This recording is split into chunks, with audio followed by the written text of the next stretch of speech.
कि हरिहर मंदिर तोड़ करके एक जामा मस्जिद बनाई गई। और पत्थरबाजी कोई ऐसी मामूली नहीं कि ऐसी पत्थरबाजी होती है कि सड़क गुम्मों से पत्थर से पट गया। इसका मतलब वो आसमान से नहीं आए थे, वो पत्थर पहले ही इकट्ठा हो चुके थे। एक तिल का ताड़ बनाएंगे, इलेक्शन में आपकी हार हुई, इसका ये मतलब क्या है? आप जाके पुलिस कर्मियों के ऊपर आप पथराव करवाएंगे? हम इस देश के नौकर नहीं हैं, हम इस देश के मालिक हैं। हमको पुलिस वालों का डर नहीं है। मस्जिद थी, मस्जिद है और मस्जिद रहेगी। न पुलिस आपकी नौकर है, तो गलतफहमी कोई न पाले। आप पुलिस के नौकर नहीं है, मैं मानता हूं, लेकिन पुलिस भी आपकी नौकर नहीं है। कोई गलतफहमी हो तो निकाल दीजिए। कहा जाता है कि 24 गलियां हैं जामा मस्जिद के इर्द गिर्द। उन गलियों के 3 गलियों से लोग आए और उन्होंने पुलिस के ऊपर आक्रमण किया। उनको जन्नत अता फरमाए। हताहत होना कोई ज़रूरी नहीं कि पुलिस की ही गोली से मर जाए। जब लोग अनाड़ी लोग फायर करते हैं, मसलन मैं अगर फायर करूँ सामने पीछे से, जो कि अक्सर होता है कि जो डरपोक होता पीछे से कट्टे उट्टे चलाता है, तो आगे जो खड़े होते हैं कट्टे के फायर से या नाजायज़ हथियारों के प्रयोग से उनकी मौतें हो जाती हैं। संभल की घटना, जामा मस्जिद वाली घटना जिसका जिक्र आज पूरे देश में हो रहा है, ऐसी घटना जिसने उत्तर प्रदेश को केंद्र बिंदु बना दिया है। क्योंकि इस तरीके की घटनाएं उत्तर प्रदेश में अमूमन योगी सरकार के आने के बाद बंद हो गई थी, लेकिन उपचुनाव के 12 घंटे बाद एक ऐसी घटना घट गई है जो एकदम चर्चा का विषय बना हुआ है। और उसी संभल के बारे में बात करने आए हैं, उसी संभल की घटना के बारे में बात करने आए। आज हमारे साथ हैं श्री विक्रम सिंह जी, जो कि उत्तर प्रदेश के पूर्व डीजीपी रहे, साथ ही नोएडा यूनिवर्सिटी में चांसलर हैं। सर, आपका स्वागत करता हूं अपने चैनल। धन्यवाद वैभव जी, बड़ी कृपा की दर्शन दिया आपने। क्या सेवा करूं? सेवा सर इतनी करनी है, बातचीत करते हैं। संभल वाला मामला आपके संज्ञान में होगा, बड़े बड़े टीवी न्यूज़ चैनल्स में आप जाते हैं, चर्चा करते हैं। क्या आप क्या सोच रहे हैं, जो स्थितियाँ संभल के अंदर हो गई हैं उस पर आपके विचार क्या हैं? किस नज़रिए से देख रहे हैं? आपके प्रश्न का उत्तर मैं घटनाक्रम को सिलसिलेवार में बयान करता हूँ। संभल में जामा मस्जिद है। जामा मस्जिद के बारे में ये बताया जाता है कि ये पूर्व में हरिहर मंदिर शायद था पहले, और इसके बारे में 3 प्रमाण बताए जाते हैं। पहला बाबरनामा में, जिसमें जिक्र है कि हरिहर मंदिर तोड़ करके एक जामा मस्जिद बनाई गई। दूसरा अलेक्जेंडर कनिंघम, जो ASI के डायरेक्टर जनरल थे और ASI की प्रोटेक्टेड मॉन्यूमेंट था, और कदाचित 1920 में के 24 के आसपास ASI ने अपना कब्जा छोड़ करके स्थानीय लोगों को दे दिया। इसके अलावा और भी तमाम प्रूफ ऐसे हैं कि वहाँ से कुछ इस प्रकार के आर्टिफैक्ट्स मिले हैं जिससे ये हो सकता संभावना है, क्योंकि अभी कहना अनुचित होगा कि क्या था क्या नहीं था। वर्तमान में जामा मस्जिद है, लेकिन जो अवशेष मिले हैं इससे हो सकता है। अब कोर्ट में एक वाद दायर हुआ। कोर्ट ने कमीशन नियुक्त किया। जो कमिश्नर थे, कोर्ट कमिश्नर राघव जी, वो अपने अधिवक्ताओं के साथ उन्होंने जाके 19 तारीख को, इसी महीने 19 अक्टूबर को जा करके पूरा ब्यौरा तैयार किया। कोई समस्या उत्पन्न नहीं हुई। अब हम आ जाते हैं रविवार को। रविवार के दिन जब ये जाते हैं सुबह, और सुबह जब जाते हैं तब भी कुछ नहीं होता है। लगभग ये 7 बजे के करीब भीड़ का इकट्ठा होना, नारेबाजी और पत्थरबाजी शुरू हो जाती है। और पत्थरबाजी कोई ऐसी मामूली नहीं कि ऐसी पत्थरबाजी होती है कि सड़क गुम्मों से पत्थर से पट गया। इसका मतलब वो आसमान से नहीं आए थे, वो पत्थर पहले ही इकट्ठा हो चुके थे। और इसके बाद पुलिस के ऊपर प्लान्ड तरीके से बताया जाता है कि 24 गलियां हैं जामा मस्जिद के इर्द गिर्द। उन गलियों के 3 गलियों से लोग आए और उन्होंने पुलिस के ऊपर आक्रमण किया।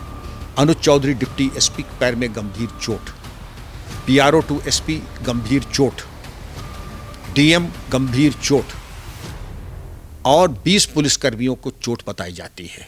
जनता के 24 व्यक्ति घायल हैं। 10 वाहन, जिसमें पुलिस के भी वाहन हैं, उनमें आग लगा दी गई। और जो पथराव हुआ है वो तो हुआ ही है। सोशल मीडिया पे तरह तरह के आपके ये स्निपेट्स आ रहे हैं। ये दिखाया जा रहा है कि पुलिस टीयर गैस फायर कर रही है, पुलिस पत्थर चला रही है, और पुलिस का एक अधिकारी या कर्मचारी पिस्टल से फायर कर रहा है। ये अभी बताया जाता है कि कदाचित पुलिस ने कहा कि हमने केवल टीयर गैस चलाई है, लाठी चार्ज किया है। फायरिंग की बात अभी स्पष्ट सामने नहीं आई है। लेकिन जो 144 CRPC का था, 163 की धारा, इंटरनेट का बंद किया जाना, और ये तमाम जो प्रिवेंटिव एक्शन पुलिस का होता है वो चल रहा है। मैं पुलिस और प्रशासन को बधाई दूंगा कि उन्होंने बहुत ज़्यादा बर्दाश्त और ज़ब्त से काम लिया, परिपक्वता से काम लिया, अवांछित बल प्रयोग नहीं किया। मैं उस क्षेत्र में वैभव जी डीआईजी 3 साल रहा हूं और तब रहा हूं जब 6 दिसंबर 1992 का घटनाक्रम हुआ था, एक पत्ता नहीं हिला। लेकिन मैं जो नेताओं के बयान सुने हैं, मुझे घोर आपत्ति है नेताओं के आपत्तिजनक और भड़काऊ बयान पे। एक राष्ट्रीय दल के अध्यक्ष जी ये कहते हैं कि अगर वोटिंग में इस तरीके का हो जाएगा तो ये तो जनता का उबाल आएगा ही। तो आप क्या समझते हैं कि मनमाने तरीके से अगर आप कोई परिकल्पना के आधार पर एक तिल का ताड़ बनाएंगे, इलेक्शन में आपकी हार हुई, इसका ये मतलब क्या है? आप जाके पुलिसकर्मियों के ऊपर आप पथराव करवाएंगे या उनके बारे में एक शब्द आपने निंदा का नहीं कहा? आप ही के पार्टी के अन्य वरिष्ठ नेता ने कहा कुछ ऐसे ही असंयत बयान, जिसको मैं असंयत कहता हूं। लेकिन जो मुख्य बात है, किसी भी बड़े नेता ने निंदा की, भर्त्सना नहीं की। उन्होंने जो बलवाई थे उनके ऊपर कार्रवाई की संस्तुति नहीं की। पुलिसकर्मियों, प्रशासन जो पिटे, एक शब्द उनकी संवेदना या उनके लिए सहानुभूति के एक शब्द नहीं कहे आपने। आप किस तरफ खड़े हैं? आप चाहते हैं बवाल हो जाए?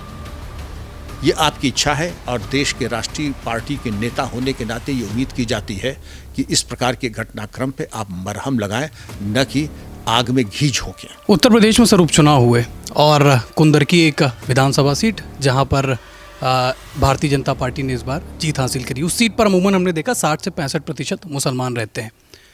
समाजवादी पार्टी का वहाँ रुतबा भी था और जीतती भी आई थी, इससे पहले भी जीती थी। तो क्या वो देखिए, क्योंकि 6:30 बजे जो घटना हुई, सुबह एकदम पत्थरबाजी हो गई, तो क्या उसी का एक परिणाम था कि समाजवादी पार्टी के कुछ नेताओं द्वारा वो ऐसी कुछ पटकथा लिख दी गई कि सुबह 6:30 बजे ये चीज़ करनी है? मतलब प्री प्लान लग रहा था ये सारी चीज़ें। आपके क्या विचार हैं इस पर?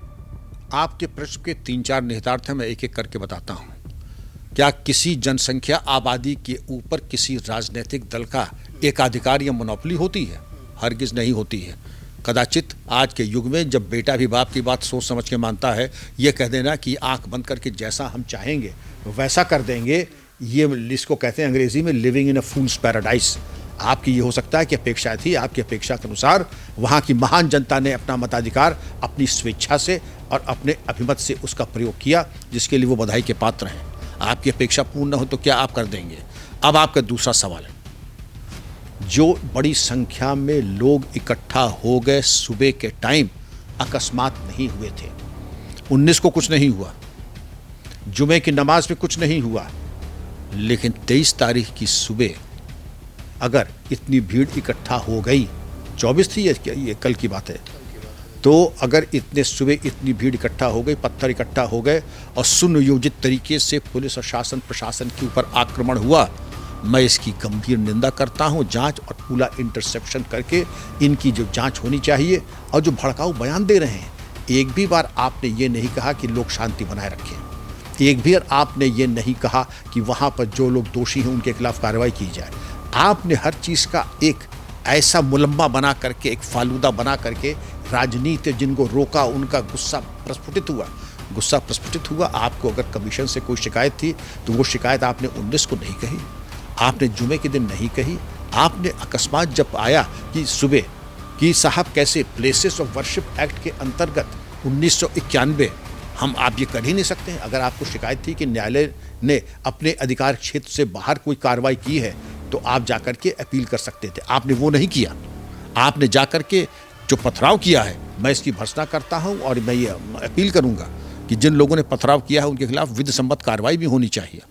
अब पुलिस के बारे में आया था, जितने गुम्मे पत्थर चले थे, इसका मतलब तैयारी तो बड़ी भयानक थी। पुलिस ने बल प्रयोग किया, बिल्कुल ठीक किया। देखना यह है कि लाठी justified, tear gas justified, firing के बारे में मेरी जानकारी नहीं है, लेकिन ये बताते हैं कि 3 हताहत हैं। अब ये कैसे हताहत हुए हैं? हताहत होना कोई ज़रूरी नहीं कि पुलिस की ही गोली से मर जाएं। जब लोग अनाड़ी लोग फायर करते हैं, मसलन मैं अगर फायर करूं वो सामने पीछे से, जो कि अक्सर होता है कि जो डरपोक होता है पीछे से कट्टे उट्टे चलाता है, तो आगे जो खड़े होते हैं कट्टे के फायर से या नाजायज़ हथियारों के प्रयोग से उनकी मौतें हो जाती हैं। ये तो पोस्टमार्टम बताएगा कि किस गोली से, क्योंकि जो गोली निकलेगी 315, तो ये मान के चलिए ये पुलिस का हथियार नहीं है, ये या तो 315 बोर का कट्टा है या 315 बोर का, आपको अच्छी जानकारी है कट्टों वट्टों की, या पचफायरा जिसको कहते हैं, तो पचफायरा से चलाया होगा। और अनाड़ी जब चलाएगा, ये भी आपने देखा होगा कि नाल बनाना आसान, और आपके चैनल के माध्यम से बताना चाहूँगा कि कट्टे वट्टे का इस्तेमाल बिल्कुल ना करें, क्योंकि आप मारेंगे पूरब गोली जाएगी पश्चिम, क्योंकि जो नाल के अंदर स्ट्राइएशंस होते हैं अगर वो आपकी ठीक नहीं होगी तो आपका निशाना कभी लगेगा नहीं, वो इधर उधर ही जाएगा। और ये भी हो सकता है कि नाल फट जाए तो चलाने वाला भी मर सकता है। बेहतर ये होगा कि कट्टे वट्टे जो कि गैर कानूनी है इनका इस्तेमाल बिल्कुल न करें। दिखाई ये पड़ रहा है कि जैसे आपने बताया, आप तो बड़े प्रबुद्ध पत्रकार दिखाई पड़ रहे हैं कि आपको यही मालूम है 315 बोर की फायरिंग हुई है, क्योंकि अगर उसके तो 315 पुलिस के तो वेपन है नहीं, और ये सिर्फ कट्टा है या लाइसेंसी है, अब इसकी जांच पुलिस करेगी। सर एक चीज़ और मैं पूछना चाहूँगा, थोड़ा सा घटनाक्रम से 2 दिन पीछे चलते हैं। आपने पुलिस प्रशासन की तारीफ करी, आप स्वयं भी आप प्रदेश के कोनों कोनों में घूमे, और मैंने भी आपके बारे में जितना पढ़ा कि अपराधी कांपता था आपसे, ये सारी चीज़ें रहती थी, और आपके शासन प्रशासन की काफ़ी सराहना भी उत्तर प्रदेश के अंदर हुई, और पुलिस की आप सराहना कर रहे हैं जो यहाँ पर संभल में जिस तरीके से उन्होंने एक्शन लिया। लेकिन वहीं के समाजवादी पार्टी के सांसद जो कि जुम्मे की नमाज़ अदा करने जाते हैं 1000 से 1500 की भीड़ को लेकर, उसके बाद मीडिया में ये बयान देते हैं कि हम इस देश के नौकर नहीं हैं, हम इस देश के मालिक हैं, हमको पुलिस वालों का डर नहीं है, मस्जिद थी, मस्जिद है और मस्जिद रहेगी। क्या कहना चाहेंगे सर इस पे? क्या थी और क्या है क्या नहीं है, इसका निर्णय माननीय सांसद महोदय नहीं करेंगे। ये वस्तुस्थिति शासन प्रशासन और न्यायालय के हस्तक्षेप ये बताएगा क्या थी। आज की तारीख में जामा मस्जिद है, आज की तारीख में वहाँ नमाज हो रही है, तो वस्तुस्थिति ये है। लेकिन जिन शब्दों का प्रयोग उन्होंने किया है और जिस अंदाज में उन्होंने इस तरीके की भाषणबाजी की है, मुझे ये उम्मीद नहीं थी। मैं बड़ा निराश हूँ। सांसद एक बड़ा जिम्मेदार व्यक्ति होता है, प्रतिनिधित्व करता है। नौकर तो मैं भी आपका नहीं हूँ, ना आप मेरे नौकर हैं, न पुलिस आपकी नौकर है, तो गलतफहमी कोई न पाले। आप पुलिस के नौकर नहीं है, मैं मानता हूँ, लेकिन पुलिस भी आपकी नौकर नहीं है। कोई गलतफहमी हो तो निकाल दीजिए। और पुलिस तो सिर्फ सेवा करती है, ये आपके ऊपर निर्भर करता है कि आप किस प्रकार की सेवा पुलिस से चाहते हैं। बेहतर होगा कि पुलिस से सात्विक सेवा ले लें, क्योंकि पुलिस अगर अपने पे आ जाएगी तो आपके लिए भारी पड़ सकता है। देखिए, जो स्पष्ट एक जवाब मैं और जानना चाहूँगा। देखिए, जो होता है ना कि आप एक तो पहले इसी में मैं एक सवाल और ऐड कर दूंगा, फिर उसके बाद चर्चा करते हैं। बहुत सारे कार्यकाल आपने देखे होंगे, राज्य के भी, उत्तर प्रदेश के अंदर भी और देश के अंदर भी।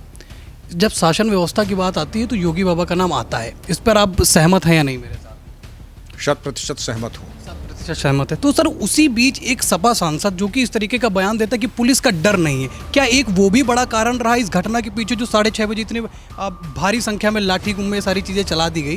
क्या उस बयान का भी एक बड़ा फर्क पड़ा इस चीज़ पर? मैं ऐसे बयानों को कोई तवज्जो नहीं देता हूँ। हम पुलिस अधिकारी चाहे पूर्व हो चाहे सेवारत हो, इस तरीके के बयानबाजी और इस तरीके की धमकी धौस तपाटे से या इस प्रकार की चुनौतियों को हम सुनते नहीं हैं। हम लोग बड़े शालीन लोग हैं, कानून को मानने वाले लोग हैं। हम कब कहते हैं कि आप हमारे नौकर हैं? नौकर तो हम लोग हैं, राजकीय नौकर हैं, किसी की व्यक्तिगत नौकर नहीं है, सरकारी नौकर हैं। अब मैं इसको आगे और असंयत बात भी कर सकता हूँ, लेकिन हम लोग असंयत बातें नहीं करते, चुनौती नहीं देते हैं। हम तो कानून का पालन करने के लिए आए हैं, और कानून का पालन करने। मैं इसी जगह DIG था। सांसद महोदय के स्वर्गवासी पिताजी डॉक्टर शफीकुर रहमान बर्क साहब मेरे अच्छे दोस्त थे, अल्लाह उनको जन्नत अता फरमाए। तो मैं समझता था कि अगर उनके 10% भी गुण अगर मौजूदा सांसद महोदय शायद जियाउर रहमान बर्क साहब हैं, अगर सीख लिया होता तो ऐसे बयान न देते। उनके पिताजी, मैंने कहा ना, उस दौरान मैं DIG था मुरादाबाद का, जब संभल मुरादाबाद का भाग था। मुरादाबाद, बिजनौर और रामपुर इसी क्षेत्र में आते थे। कभी भी उन्होंने जो कोई भड़काऊ बात की हो अपने पूरे राजनीतिक करियर में, जो दशकों का था, इसीलिए शफीकुर रहमान बर्क साहब इसी पार्टी के थे और हरदिल अजीज थे। सब उनको जानते थे, सब उनको मानते थे। तो क्या कारण है कि तब कोई दंगा नहीं हुआ? आज अगर कोई बात कही, अब ये तो जांच बताएगी कि आपके भड़काने पे। और मैं ये भी कहूँगा, भीड़ अकस्मात नहीं आती है, पत्थर अकस्मात नहीं आते हैं। और मैं चाहता था कि अगर इसमें हम थोड़ा और चाक चौबंद रहते, क्योंकि पुलिस बिल्कुल से कोई पत्ता भी हिलता है तो पुलिस को मालूम हो जाता है।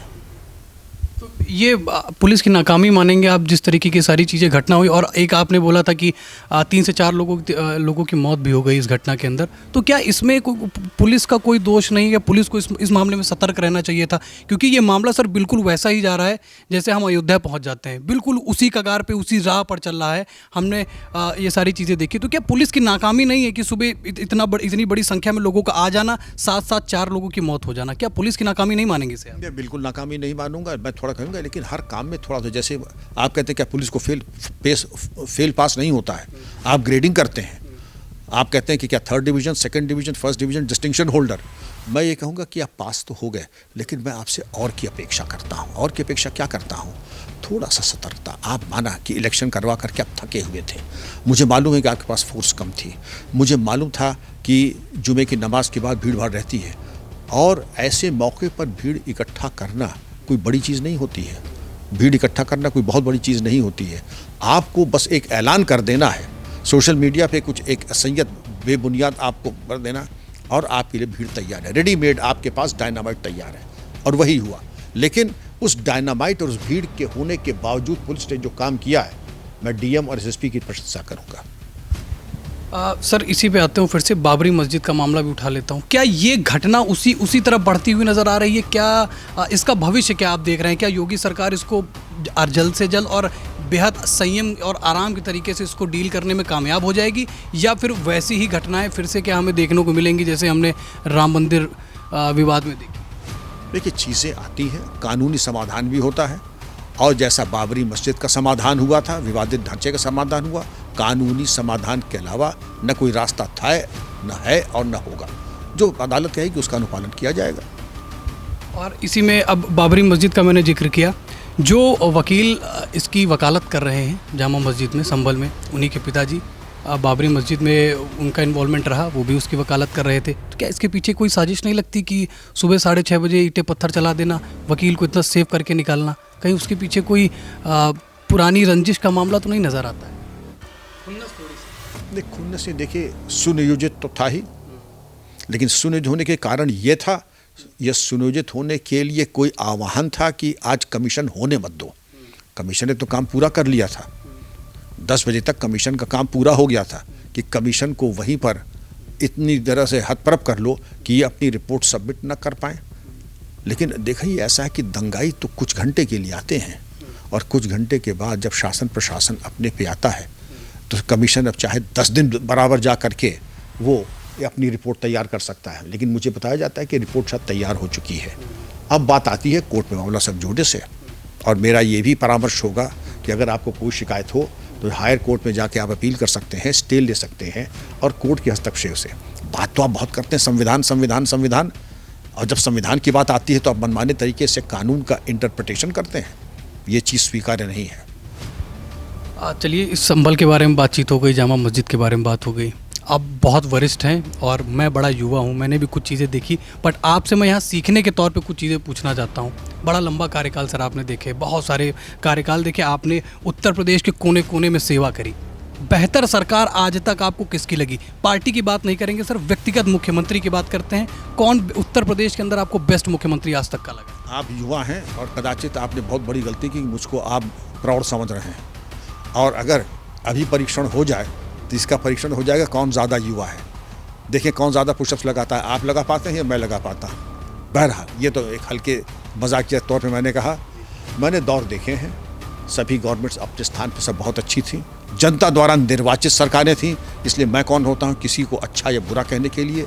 जनादेश जो होता है वो नारायण की आवाज़ होती है, जो जनादेश होता है, तो मैं कौन होता हूँ उसकी आलोचना करने वाले सभी। और मैंने सभी गवर्नमेंट्स पे काम किया है, सभी गवर्नमेंट्स बहुत अच्छी हैं, लेकिन जहाँ पर मैं आपकी कसौटी होती है कि शीर्षस्थ नेतृत्व के ऊपर अगर आप परीक्षा करें, कि आप कहेंगे अगर हमारा पिता है या हमारे चाचा हैं, तो मालूम पड़ा कि पिताजी अगर रोज़ शाम को शराब पीते हैं, रोज़ ताश खेलते हैं, जुआ खेलते हैं, लेकिन चाचा जी सात्विक हैं, सदाचारी हैं, परश्रीगमन नहीं करते हैं, किसी तरीके के अपराध में नहीं हैं, आप नंबर ज़्यादा किसको देंगे, चाचा को या पिताजी को?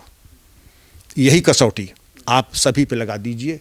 आज से लेकर के डॉक्टर पंडित गोविंद बल्लभ पंत, संपूर्णानंद जी, सीबी गुप्ता, राम नरेश यादव जी, और आप चलते चले जाइए, विश्वनाथ प्रताप सिंह, वीर बहादुर सिंह जी, नारायण दत्त तिवारी जी, और राम प्रकाश गुप्ता जी, मायावती जी, मुलायम सिंह जी, अखिलेश यादव जी, माननीय योगी जी। और जो मैंने आपके सामने प्रश्न किए हैं, आप सबकी कसौटी पे ये लगा दीजिए, और जो आपको श्रेष्ठ लगे आप नंबरिंग खुद कर लीजिएगा।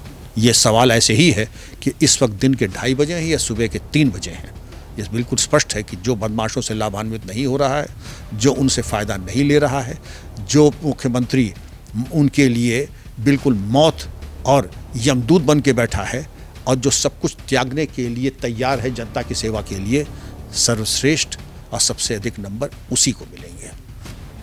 बड़ी चतुराई से आपने इसका जवाब दे दिया और मेरे ऊपर कुछ प्रश्न लगा दिए, पर फिर भी मैं और एक उसी में थोड़ा सा और खुरपेच करना चाहूँगा कि आप जो है शासन प्रशासन व्यवस्था पूरी देखते थे, पूरा देखते थे कि कोई कहीं की कुछ गड़बड़ी ना हो पाए। फ्री हैंड किस सरकार में आपको ज़्यादा लगता है कि पुलिस प्रशासन को जो है मौका मिल गया अच्छे से काम करने का, अपने आप को बेहतर दिखाने का और अच्छी टेक्नोलॉजीज़ का यूज़ करके अपने आप को और भी बेहतर बनाने का, तो ये किस सरकार में ज़्यादा बेहतर दिखा? देखिए, मैंने सरकारें सब देखी थी और मैं उनमें से अपने फ्री हैंड से ही काम करता था, लेकिन सर्वाधिक सबसे कम राजनीतिक हस्तक्षेप अगर मैं कहूँ तो मैंने जो देखा है वो मायावती जी के कार्यकाल में मुझे कोई हस्तक्षेप दिखाई नहीं पड़ा, क्योंकि जब मैं डीजीपी था। और अब मैं सुन रहा हूँ कि योगी जी ने भी यही इसी प्रकार का और बहुत ही सर्वश्रेष्ठ इकोसिस्टम, पारदर्शिता और अफसरों को स्वायत्ता दी है। अंतिम प्रश्न आपसे और करूँगा योगी जी और अखिलेश जी के विषय में। 2 कार्यकाल जो मेरी ज़्यादातर अभी दिमाग में ताज़े से हैं, बेटर कौन सा लगता है, अखिलेश जी वाला या फिर योगी जी वाला? मामले भी आपको बता देता हूँ कि किस पर्सपेक्टिव में मैं बात करना चाह रहा हूँ। शासन प्रशासन, डेवलपमेंट यानी विकास, इन मुद्दों में भी, और साथ ही साथ किनका भविष्य मजबूत दिख रहा है, इस पर्सपेक्टिव में भी क्या कहना चाहेंगे? आप भृगु संहिता और रावण संहिता खुलवा रहे हैं। ये मेरा विषय नहीं, न राजनीति मेरा विषय है। और आपने बड़े मौलिक सवाल किए हैं जिसका उत्तर आप भी जानते हैं, सवाल पूछने से पहले आप भी उत्तर जानते हैं, शायद उसका कन्फर्मेशन मुझसे चाहते हैं। मैं राजनीतिक इश्यूज न मेरा विषय रहा है। आज आप मुझसे पूछ रहे हैं कि नाट्य शास्त्र में और रौद्र रूप कैसा होता है, तो ये मेरा लाइन नहीं है, जिस प्रकार राजनीति नहीं है। इस प्रश्न का उत्तर चूंकि आपका चेहरा बता रहा है, आपने कहा ना मैं बड़ा वरिष्ठ हूँ, आपका चेहरा पढ़ के मैं बता रहा हूँ, और आपका भी कैमरामैन साहब उत्तर तो आप जानते हैं, तो पर्चा मुझसे क्यों आउट करा रहे हैं? राजनीति मेरा विषय नहीं है। लेकिन ये सर्वत्र जग जाहिर है कि श्रेष्ठ कौन है, विकास किसके टाइम में हुआ है, भ्रष्टाचार किसके टाइम में कम हुआ है। आप खुद सोच लें भाई, सारे पर्चे तो आपने आउट किए हैं। क्या कभी स्टेट पब्लिक कमीशन की जाँच हुई है? कभी CBI ने की है? क्या कभी इस तरीके से आपने देखा होगा कि भर्तियां पारदर्शी हुई हों? क्या आपने विकास और ये जो हाईवेज का नेटवर्क बना है, या जिस तरीके से मेट्रो का आपका पूरा नेटवर्क बना है, कभी इसके पहले आप कल्पना कर सकते थे? मैं समझता हूं कि इसका उत्तर आपके प्रश्न का मिल गया होगा। मिल गया है, बिल्कुल मिल गया है। और देखिए, आप शासन प्रशासन पे, मेरे राजनीति पे मैंने आपको घेरा, आपने मुझे टैकल किया, बहुत अच्छे से टैकल किया। ये संभल की जो घटना है, इसी प्रश्न के साथ मैं अपनी वार्ता को भी विराम दूंगा। क्या कहना चाहेंगे संभल की जनता से, क्या कहना चाहेंगे प्रदेश की जनता से, और साथ ही साथ क्या कहना चाहेंगे शासन प्रशासन से कि कैसी स्थितियां, क्या ऐसा करें कि स्थितियां सामान्य हो जाएं? वो आप अपनी तरफ से क्या संदेश देना चाहेंगे हमारे चैनल के माध्यम से? संभल की महान जनता को मैं यही निवेदन करना चाहूँगा कि दशकों पुराना आपका इतिहास है, कभी भी आपके यहाँ सांप्रदायिक दंगा नहीं हुआ। मैं तो 3 साल DIG रहा, 6 दिसंबर 1992 को भी संभल में कुछ नहीं हुआ। आज क्यों हो गया? मैं अपील करना चाहूँगा कि अपनी विरासत को समझें, अमन बनाए रखें। संभल हमारा आपका सबका है, और अमन के अलावा हमारे पास कोई विकल्प भी नहीं है।